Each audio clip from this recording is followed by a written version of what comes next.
Heart attack, மாரடைப்பு. மாரடைப்பு வராம இருக்கணும் அப்படின்னா, ஆரோக்கியமான வாழ்க்கை முறையை கடைப்பிடிப்பது மிக மிக அவசியமான ஒண்ணு. புகைப்பிடிக்கக்கூடாது, மது அருந்துதல் இருக்கக்கூடாது. இதெல்லாம் இருந்ததுன்னா, கண்டிப்பான முறையில நீங்க விட்டுருங்க. மன அழுத்தம், அதாவது ரொம்ப டென்ஷனா இருக்கவே கூடாதுங்க. சீரான உணவை உட்கொள்வது, கரெக்டான நேரத்தில கரெக்டான பொருள சாப்பிடுங்க. உடற்பயிற்சி செய்யுங்க. இதெல்லாம் இருந்தது அப்படின்னா, கண்டிப்பான முறையில வந்து மாரடைப்பை வந்து நம்ம தடுக்க முடியும். மாரடைப்பை தடுக்கும் வழிமுறைகள் என்னன்னு பார்த்தீங்கன்னா, முதல்ல சீரான உணவு. பழங்கள், காய்கறிகள், முழு தானியங்கள், மெலிந்த புரதங்கள், அதாவது மீன், கோழி, பீன்ஸ் இதெல்லாம் வந்து புரோட்டீன்ஸ் அதிகமா இருக்கு. அந்த மாதிரியான உணவுப் பொருட்கள எடுத்துக்கோங்க.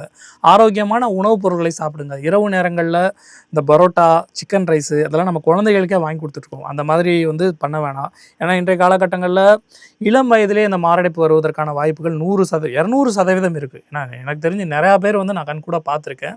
அதனால நம்மளோட குழந்தைகள், உங்களோட குழந்தை வந்து நீண்ட நாள் வாழணும் அப்படிங்கிறதா ஒவ்வொரு பெற்றோர்களோட எண்ணமும் இருக்கும். நம்ம குழந்தைகளுக்கு நம்ம சொத்து சேர்த்து வைக்கணும்னு அவசியம் இல்ல. அவங்களுக்கு தேவையானத அவங்க சம்பாரிச்சுக்குருவாங்க. பட் அதற்கு முதல்ல அவங்க வந்து உடல் ஆரோக்கியமா இருக்கணும். அதற்கு அவங்களுக்கு நல்ல பழக்கம், அதாவது இந்த விஷயத்துல வந்து அவங்களுக்கு தெரியாது. நம்ம தான் சொல்லிக் குடுக்கணும். எது எது நல்லது அப்படிங்கிறத முதல்ல நம்ம தெரிஞ்சுக்கணும். அப்பனா தான் அவங்களுக்கு நம்ம சொல்லிக் கொடுக்க முடியும். அதனால இந்த பரோட்டா, எனக்கு தெரிஞ்சு இந்த ஸ்நாக்ஸாவே அத குடுத்துக்கிட்டு இருக்காங்க. இந்த சிப்ஸு, அப்புறம் வந்து குர்குரே இதெல்லாம் வந்து குடுத்துட்ருக்காங்க. அந்த மாரி கொடுக்காம, நல்ல பொருள்கள வந்து குழந்தைகளுக்கு குடுத்து பழகுங்க. அண்ட் தென் 2வது உடற்பயிற்சி. வாரத்தில வந்து குறைஞ்சது 150 நிமிஷம் உங்க உடலுக்காக நீங்க வந்து கண்டிப்பான முறையில வந்து உடற்பயிற்சி செய்யணும். நீங்க தீவிர உடற்பயிற்சி செய்யணும்னு அவசியமே கிடையாதுங்க.